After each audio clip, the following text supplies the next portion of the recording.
In this recording I will try to show you how to identify proper support and resistance levels. These are not levels to form, this is not a concept to form a pattern in trading, but they are worth including such a subject into this chapter, because if you are able to identify a proper support or resistance level, then it is something that you should take into consideration.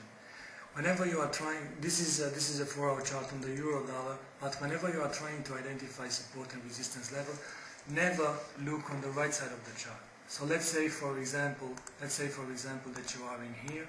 So this is the moment of time that you are trying to analyze, and you just don't know the price structure in here. And as you can see on the left side of your vertical line in here, you have a rising wedge, something like this, or even maybe something like this. Okay, so this is a rising wedge, and it points as this being a potential end of a move. Now, price, look on the left side. So price it is coming from the downside. You don't know what's about to come on the right side, but you have a small clue that something might happen, and rising wedges, as you very well know, are falling. Please refer to the previous rising wedges, falling wedges chapter recorded on this trading manual, actually on the same 4th chapter that we are in. So in order to identify for the move to come, you know that the price is going to turn to the downside, or at least it has the tendency to try to turn to the downside. So what you should do is to identify previous congestion zones, so price coming from the downside to the upside on the left side, and try to identify previous congestion zones and look for the price if and when it's coming to the downside, to hesitate on those areas. And what you should do is to go in here and take a horizontal line and put it on the chart and look at the previous consolidation areas. And I would mark this area in here as being a possible area, and then I would mark this area in here. So as you can see, this is the area I'm talking about. So let's take a shape and try to illustrate our assessment in here. So this is the area that is actually on the left side of our time element. We have a consolidation area that price made when going to the upside, forming a rising wedge, and then trying to go to the downside.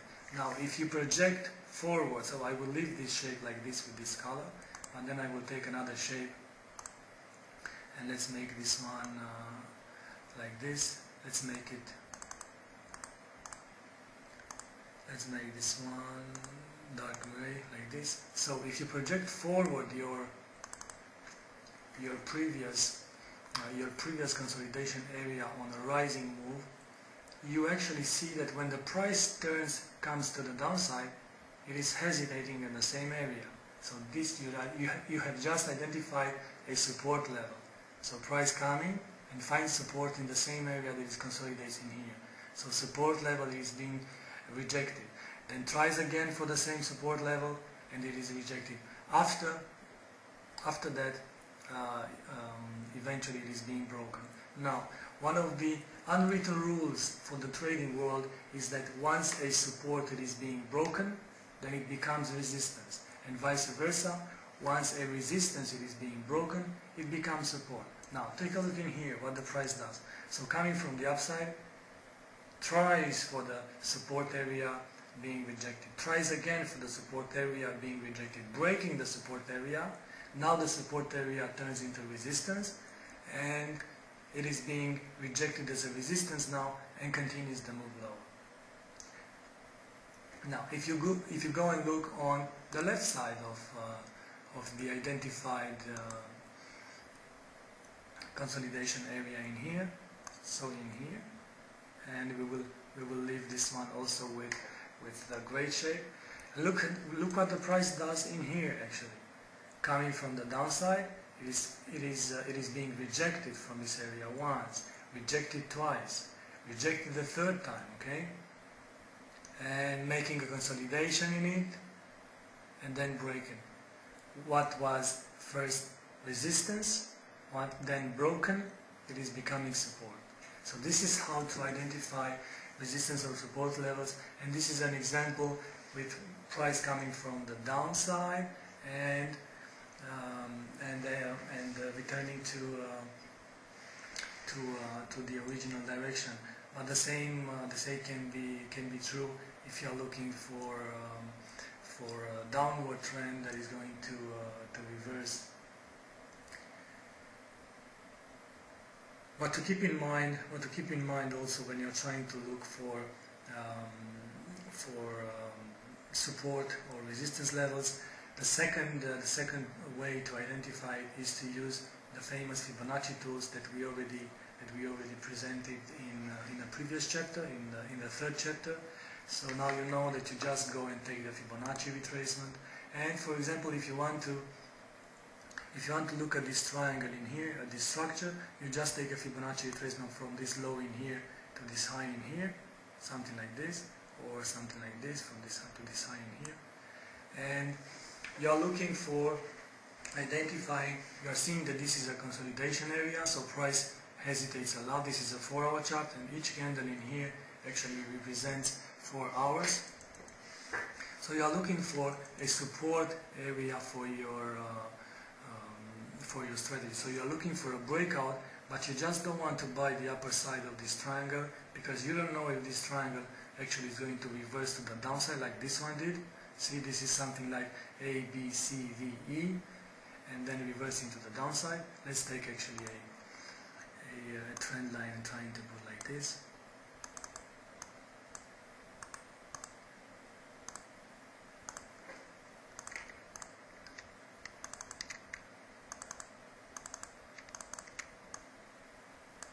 And see, this is a contracting triangle that reverses to the downside, so you don't know that in here, because this one also seems to be a contracting triangle. I mean, it is a contracting triangle, but at the moment of trading, you didn't know if it is a continuation pattern or a reversal pattern. So in the first case, this is a reversal pattern, try for the resistance area, failed. And in here it is a continuation pattern, trying for the resistance area, trying, and eventually breaking higher, and making also a bullish flag. This is a bullish flag, and this bullish flag, it is also a continuation pattern. So breaking the triangle, breaking above the resistance area, making a continuation pattern, a bullish flag, and then bam. Going for a new high. Now if you are to identify support areas for this triangle, what you should do, you should take a Fibonacci retracement and look at the levels that might offer resistance, and in this case are 38.2% of the previous move, or 50% of 61.8%, as you can see in here. And as you can see, this move actually it is being finding a support at the 38.2 resistance level, and normally this is a great way to establish long positions for a move to the upside. In terms of value trades, contracting triangles appear either when you are correcting the previous wave of a higher degree, and in this case it ends a complex correction, or it is a continuation pattern. And the continuation pattern usually appears on a fourth wave type consolidation, and these fourth wave types consolidations are normally continuation patterns. So in here you have a clue that this might be a consolidation pattern, the end of a fourth wave type, and what to do, you are looking for places to buy. So just take a Fibonacci, measure the previous move, in this case something like a third move, an impulse to the upside, and try to establish long positions at the 38.2, or maybe let's say that the price would have been in here, so you might have a pending to buy a 38.2, and another pending to buy at 50% with a stop loss around here. So coming again for the purpose of our recording, this is how you identify support and resistance levels.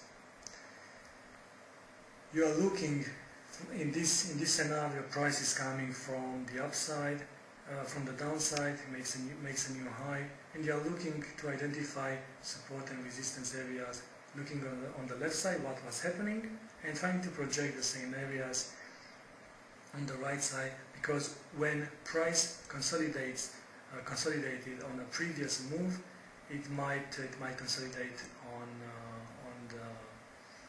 the actual move. And another way, of course, is using this Fibonacci Retracement tool, which is quite a tool for identifying support and resistances. The most important thing to keep in mind after this recording is that a support that is broken, so support areas after being broken, they have the tendency to become resistance levels, and resistance areas after being broken, they have the tendency to become support levels, and this is exactly what I tried to show you in here. Now we are approaching the end of the fourth chapter.